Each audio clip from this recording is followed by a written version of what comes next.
আসসালামু আলাইকুম। হাসান খালেদ, সভাপতি, বাংলাদেশ তৃণমূল পার্টি। দর্শক শ্রোতা, আজকে আপনাদের সাথে কথা বলবো ফেব্রুয়ারি নির্বাচন এবং তার ধারাবাহিকতা। একটা নির্বাচন সংকট সমাধানে কাজ করে, কিন্তু ফেব্রুয়ারি যে 13 নম্বর সংসদ নির্বাচনটা হয়েছে সেটা আমাদের সংকট, আমাদের সমস্যা দূর করতে ব্যর্থ হয়েছে। কারণ এই নির্বাচনটা হয়েছে সম্পূর্ণভাবে অসাংবিধানিক একটা নির্বাচন। সংবিধান এটাকে সমর্থন করে না। আমরা 2014, 18 এবং 24 সালের নির্বাচন নিয়ে অনেক সমালোচনা করেছি যে ওই নির্বাচন হয় নাই, জনমতের প্রতিফলন ঘটে নাই। তারপরে সামান্য একটু রক্ষা ছিল, যেটা সংবিধান সম্মত ছিল, এবং কোনো দলকে ফোর্সলি বাইরে রাখা হয়নি। অবাধ একটা বিচরণ ছিল। যে দল ইচ্ছা করতে পারছে নির্বাচন করতে পারছে, যে দল ইচ্ছা করে নাই তারা নির্বাচন থেকে দূরে গেছে। এইখান থেকেই তো জনগণের অসন্তুষ্টি ঘনীভূত হয়েছে, এবং যারই ফলশ্রুতিতে একটা আন্দোলন হয়েছে। আন্দোলনের মধ্যে ষড়যন্ত্রকারীরা সুযোগ নিয়ে এখন তো এটা ভেরি ক্লিয়ার, ষড়যন্ত্রের মাধ্যমে সরকারের পতন ঘটেছে। এটা তো এখন ক্লিয়ার হয়ে গেছে। তো এই নির্বাচনটা, কথিত নির্বাচনটা হয়েছে এবং সরকারও গঠন হয়েছে। সরকার গঠন হলে তো সমস্যার সমাধান হবে না। সরকার গঠন হলে কিন্তু সমস্যার সমাধান হবে না, কারণ ওই নির্বাচনে দেশের সবচেয়ে বড় দলটা, যে দলটাকে অনেক বেশি মানুষ সমর্থন করে, সেই দলটাকে ফোর্সলি বাইরে রাখা হয়েছে। তো এই সমর্থকরা কি করবে? সমর্থক তো বসে থাকবে না। আগামীকাল 23শে জুন ওই দলটার, যে দলটা মহান মুক্তিযুদ্ধের নেতৃত্ব দিয়েছে, দেশ স্বাধীন করেছে, তাদের প্রতিষ্ঠাবার্ষিকী। তো এখন ওই প্রতিষ্ঠাবার্ষিকীতে দলটার কি কর্মসূচি আছে আমরা এটা জানি না। এটা বাংলাদেশ তৃণমূল পার্টিও জানে না, আমরাও জানি না। তবে আমরা যেটা জেনেছি, তাদেরকে প্রতিহত করার জন্য, তাদেরকে প্রতিহত করার জন্য কমপক্ষে 6টি জেলায় সেনাবাহিনী মোতায়েন করা হয়েছে। তারপরে প্রত্যেক সেনাবাহিনী মোতায়েন থাকলে তো বুঝতেই পারেন, পুলিশ বিটিআর এগুলো থাকবেই, যাতে তারা কোনো রাস্তায় বের না হইতে পারে, কোনো কথাবার্তা বলতে না পারে। এই উদ্দেশ্যবোধে এটা করছে। তো একটা ইতিহাস তো চর্চা করতে হবে, ইতিহাস থেকে শিক্ষা নিতে হবে। যখনই কোনো সেনাবাহিনী অ্যাকশনে গেছে বা রাস্তায় নামছে জনগণের বিরুদ্ধে, তখনই সরকারে থাকা দলটার পতন ঘটেছে বা সরকারের পতন ঘটেছে। হয়তো একটু সময় নিয়েছে, কিন্তু পতন ঘটেছে। 2024 সালে আমরা দেখি নাই, কথা নেই বার্তা নেই, হুট করে দেখি কারফিউ।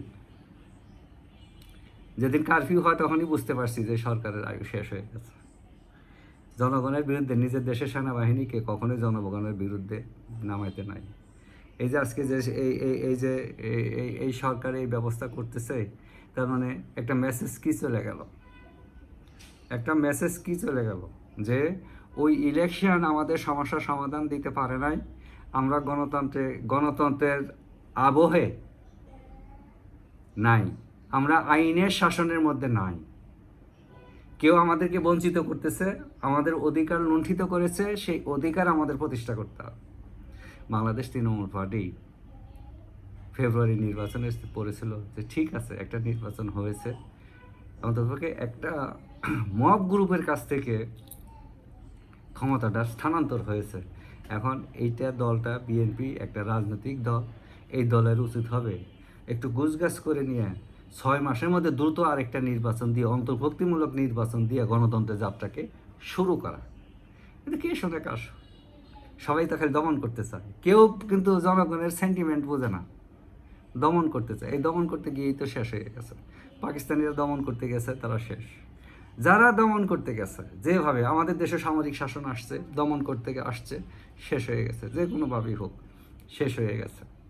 তারপরেও গণতন্ত্র এসেছে, ওই গণতন্ত্রের ভিতরেও দেখা গেছে ষড়যন্ত্র হয়েছে। তত্ত্বাবধায়ক সরকারের মতো ষড়যন্ত্র হয়ে গেছে। এই বিচারকদের বয়স বাড়ে, এই সমস্ত বয়স বাড়ে, এই করে কীভাবে ম্যানিপুলেট করা যায়, ইঞ্জিনিয়ারিং করা যায়, এই সমস্ত চিন্তা আমরা সরল চিন্তা কখনোই করিনি। যাই হোক, সেনাবাহিনী নামানোটা সরকারের ঠিক হয় নাই। সরকারের যেটা হইলো, নির্বাচনের সরকার আইসা আলোচনা করে সমস্যার সমাধান করবে। একটা শক্তি প্রয়োগ করে তো লাভ নেই। যদি সেনাবাহিনী শক্তি প্রয়োগে যদি কোনো, এই যে গোপালগঞ্জে যে ডিস্টার্বটা হয়েছিল, এরকম কোনো যদি ক্যাজুয়ালিটি হয়, এরকম যদি জনগণ হত্যার শিকার হয়, তখন কী অবস্থাটা দাঁড়াবে? আর সেনাবাহিনীর নামানো মানে বহির্বিশ্ব চিন্তা করে তারা দমন করতেছে।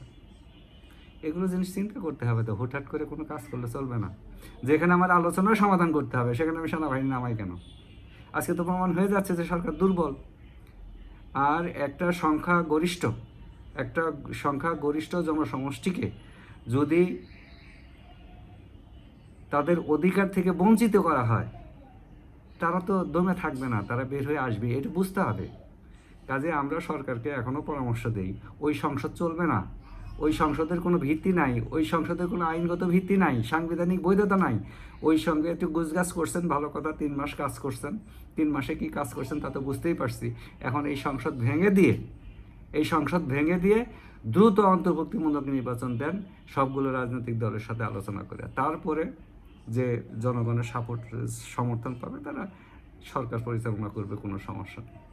কাজেই আগামীকাল যাতে কোনো অনাসৃষ্টি না হয়, সরকারকে সেদিকে লক্ষ্য রাখার পরামর্শ দেয় বাংলাদেশ তৃণমূল পার্টি। যে যেখানে থাকি সুস্থ থাকি, নিরাপদ থাকি। ধন্যবাদ।